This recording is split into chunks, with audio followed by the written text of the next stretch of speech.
یہ جو ایک ان کا وصف خاص نظر آتا ہے جماعت صحابہ کا، کیا فرمائیے گا اس حوالے سے؟ دیکھیے بہت بڑا شرف صحابہ کرام رضوان اللہ علیہم اجمعین کو یہ ملا کہ خود براہ راست نبی کریم علیہ السلام سے وہ قرآن سنتے بھی تھے اور سمجھتے بھی تھے، اور جو وحی نازل ہوتی تھی اس کو ملاحظہ بھی کیا کرتے تھے، کیونکہ نبی اکرم علیہ السلام پر جب بھی آیت شریفہ کا نزول ہوتا تو حضور ان کو بتایا کرتے تھے۔ تو یہ اتنا بڑا شرف تھا کہ ہم لوگ جو ہے، ہمارے لیے تو یہ ایک ایسا سبق ہے کہ رشک آتا ہے اس بات پر کہ کیا اللہ تعالیٰ نے ان کو شرف عطا فرمایا، کیا اللہ نے ان کو یہ موقع عطا فرمایا۔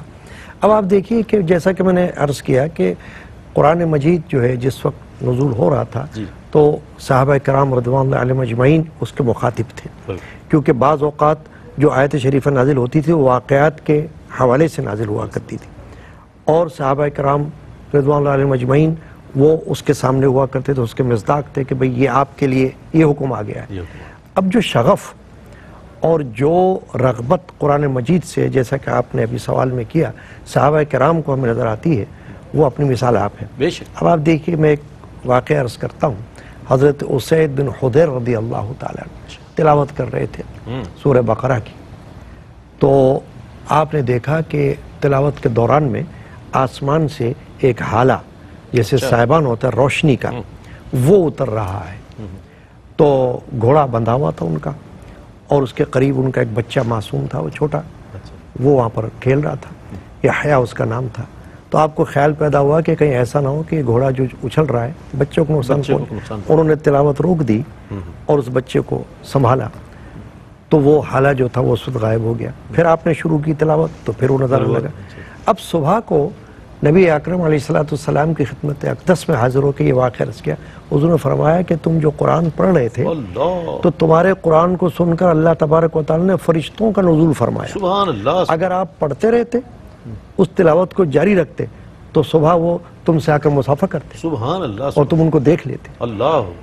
اسی طرح میں ایک اور مثال آپ کے سامنے رکھتا ہوں، اور بہت بڑی مثال ہے، قابل رشک، حضرت ابی بن کعب رضی اللہ تعالیٰ عنہ۔ اچھا، حضرت ابی بن کعب رضی اللہ تعالیٰ عنہ سے مروی ایک روایت یا ان کے حوالے سے جو واقعہ وہ ضرور شامل کریں گے ڈاکٹر صاحب۔ ایک مختصر سا وقفہ ہے، وقفے کے بعد لوٹتے ہیں۔ مجھے امید ہے آپ کا اور ہمارا ساتھ رہے گا۔ اب خیر مقدم ہے آپ کا۔ آج ایک بار پھر فلسفہ عروج و زوال کے حوالے سے بات ہو رہی ہے۔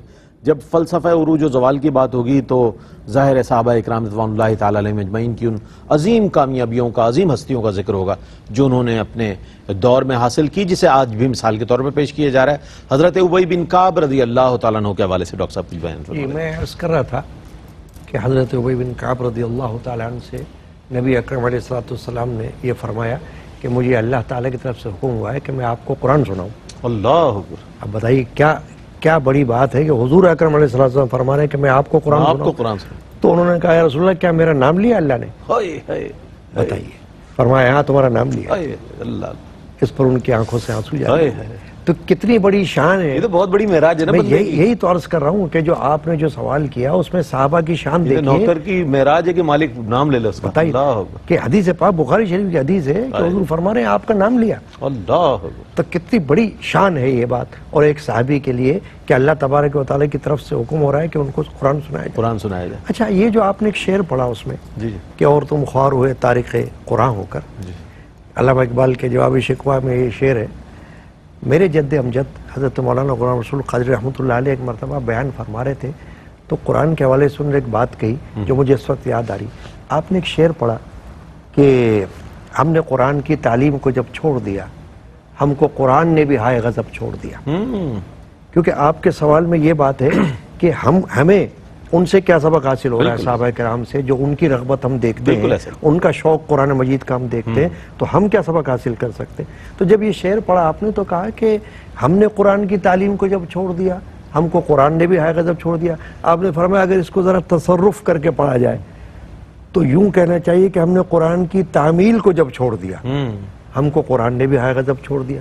کہ فرمایا کہ تعلیم تو پھر بھی ملتی ہے، مگر اصل مسئلہ ہے تعمیل کا۔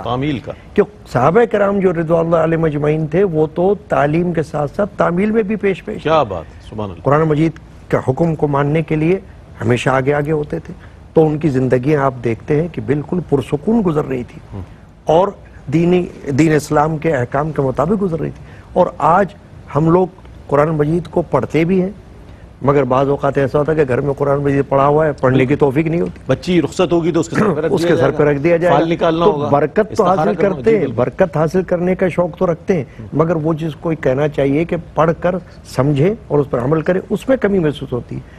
تو یہ جو بات آئی کہ ہم نے قرآن کی تعمیل کو جب چھوڑ دیا، اس پر زور دینا چاہیے، غور کرنا چاہیے کہ تعلیم کے ساتھ ساتھ تعمیل ہو، کیا بات، تاکہ جب قرآن مجید کے حکم کو سن کر اس پر عمل کیا جائے گا تو ہماری زندگیاں سبحان اللہ، انشاءاللہ تعالی اس کے اندر ایک سبحان اللہ، تبدیلی نظر آئے گی۔ بہت اچھی بات ہے۔ اور قرآن کا تو مطلب بھی یہی ہے کہ بہت زیادہ پڑھی جانے والی کتاب، جب زیادہ پڑھے گا انسان توجہ کے ساتھ تو اس کو سمجھے گا بھی، سمجھے گا تو اس پر عمل بھی کرے گا، اور عمل کرے گا تو کامیابی تو اس کا مقدر ہوگی، چونکہ یہ تو ایک ازلی فیصلہ ہے۔ اور قرآن نے اس بات کو واضح طور پر بیان فرما دیا کہ کامیاب لوگوں کی پہچان کیا ہے، ان کے اوصاف کیا ہے، ان کی کوششیں کیا ہیں، اللہ کی بارگاہ میں ان کے لیے ثمرات کیا ہیں، ان کے لیے بشارتیں کیا ہیں، ان کے لیے کیا کیا انعامات ہیں، وہ ساری چیزیں قرآن میں موجود ہیں۔ اب ہمارے ہاں جو قرآن کا جو ہے قاری صاحب پڑھیں گے تلاوت، اگر خدا نہ خواستہ کوئی میت ہو جائے تو فلاں صاحب حافظ صاحب آ جائیں گے، وہ پڑھ لیں گے، دکان میں پڑھوانا ہے چاہے مکان میں پڑھوانا ہے۔ اسی طرح قرآن کو ہم نے اس انداز سے لیا ہو، جبکہ قرآن پڑھ کر سمجھ کر اس پر عمل کرنے کی کتاب ہے۔